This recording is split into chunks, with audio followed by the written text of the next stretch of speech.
안녕하십니까. 저는 국가바로 세우기 시민연대 청년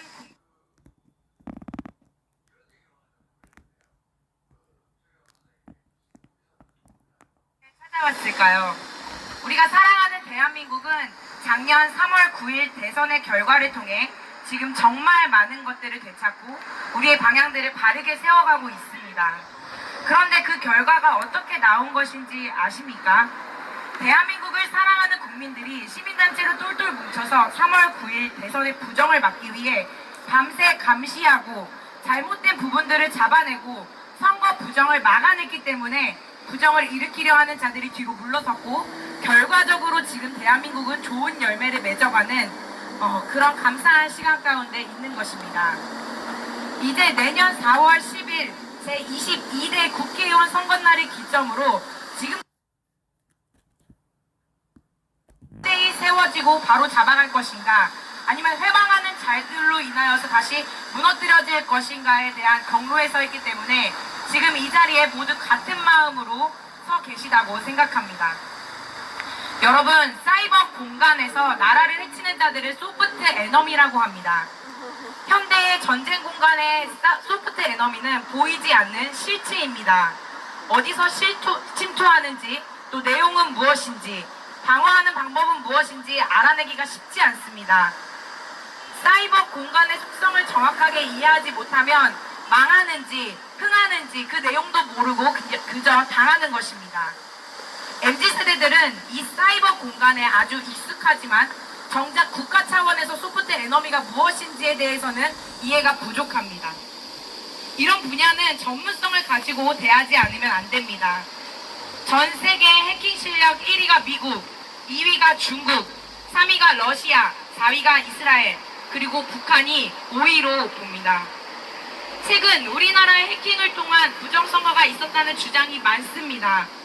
선관위가 북한의 해킹 공격을 당했다는 의혹이 나오면 빠르게 조치해야 하는데 그리고 조사해야 하는데 이를 감추면서 조사를 하지 못하게 하는 것은 도저히 납득할 수 없는 일입니다. 이런 행동들이 사이버 선상의 소프트 에너미를 키우는 일입니다. 제대로 된 정부라면 소프트 에너미까지도 다 잡아내는 실력을 갖춰야 합니다. 2020년 4월 15일 부정선거에 나타난 사전선거로 인한 투표의 결과가 뒤바뀐 경우가 2022년 6월 1일 지방선거에서도 동일하게 나타났습니다. 이상하게도 본투표의 결과는 A 후보가 우세하게 승리하였는데 사전투표의 결과는 B 후보의 우세한 승리로 나타나 결과적으로 뒤집어진 사실입니다. 그렇게 결과가 뒤바뀐 사례들이 4.15 선거 때는 민경욱 후보에게 6월 1일 선거 때는 김은혜 후보에게 나타난 데이터 자료들이 있습니다. 어떻게 본선거의 결과와 사전선거의 결과에 이렇게 완전히 다른 득표수를 만들어서 선거의 결과를 뒤집을 수 있었을까요? 우리가 알지 못하는 데이터 조작에 상당한 속임이 있다는 것에 대해서 윤석열 정부는 큰 경각심을 가져야 할 것입니다. 맞습니다. 제가 간단히 지난 2022년 6월 1일 지방선거의 결과가 뒤집힌 현상을 말씀드리겠습니다. 여기 지난 6월 1일 지방선거의 개표 상한표를 제가 몇 장 가지고 왔습니다. 이 상한표를 보시면 여러분 대부분의 득표율이 김은혜 씨가 거의 김동연 씨를 2배가량 이긴 득표율을 볼 수 있습니다. 이 자료는 유튜브에 또 여러분 검색해 보시면 동일하게 제가 이 자세한 내용들을 나눴던 이야기들이 있습니다.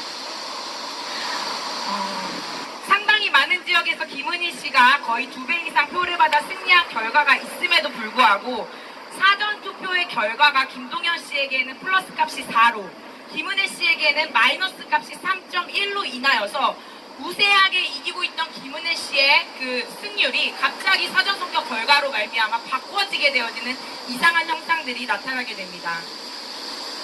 이런 현상이 2020년 4월 15일부터 두드러지게 나타났다는 것입니다. 그러하다면 분명히 조사와 의문이 생기는 부분에 대한 시원한 답이 있어야 하는데 수년간 지금까지도 일관 묵묵부담으로 나아온 잘못된 상황들을 정부와 대법원은 속히 대처해야 할 것입니다. 대한민국 국민 여러분, 부정선거를 외치시는 분들이 왜 당일 투표를 하라고 하시는지 아십니까? 바쁘다는 이유로 개인 일정의 이유로 사전선거나 우편투표를 하시는 분들은 국민 여러분의 소중한 한 표 한 표를 잃게 될 확률이 너무나도 높기 때문입니다. 선거 부정은 문재인 정부에서 독촉하였던 사전선거와 우편투표를 통해서 표 바꾸기나 집어넣기, 데이터 조작을 통해 나타난 경우들이 허다했습니다. 데이터 조작이라는 무시무시한 시스템 조작이 처음 결과와 완전히 다른 결과를 나타내는 경우가 지난 대한민국의 선거 과정에서 지속적으로 은밀하게 나타났다면 받아들이실 수 있겠습니까? 설마 하고 있는 일이 정말로 대한민국 현실 가운데 일어나고 있단 말입니다. 나의 소중한 한 표를 빼앗기고 싶지 않으시다면 내년 4월 10일 정말 중요한 22대 국회의원 선거날은 꼭 본투표를 하시길 바랍니다. 선거 과정에는 투명성과 공정성이 필수입니다. 부정부패가 개입할 맹점을 주지 않고 개표 과정을 포함하여 선거의 모든 단계마다 대중의 감시를 받게 하는 선거 제도를 구현해내야 합니다. 그래야만 국민들이 믿고 투표할 수 있지 않겠습니까? 맞습니다. 민주주의는 국민들에 의해 선택된 정부입니다. 그러나 우리나라의 현실은 선거 과정 중에 너무나도 많은 속임수가 일어날 구실들을 그대로 보존하고 있는 상황이고 이 일이 수년 전부터 계속해서 진행되고 있음에도 불구하고 지금까지도 수사의 재판에 넘겨지지 않고 제대로 하지 않고 있는 이러한 일들에 대해서 정부는 심각한 경각심을 가져야 합니다. 마지막으로 기사의 내용, 이번 연도 지난 6월에 나왔던 기사의 제목과 내용들을 나누고 마치겠습니다. 문재인 정부 기사 6월에 나왔던 6월에 나왔던 기사의 제목과 내용들입니다. 문재인 정부 선관위 위원장들 재판거래 소쿠리 투표 세습 채용 끝없는 논란. 선관위가 주요 선거 때마다 민주당에 유리하도록 편파적으로 해석한 사례가 많았다. 선관위 고위직들이 이토록 겁도 없이 과감하게 고용 세습을 저지를 수 있었던 이유, 선관위 전현직 자녀 특혜 채용 의혹과 관련해 밝혀진 11건 이외의 출가 사례 등등.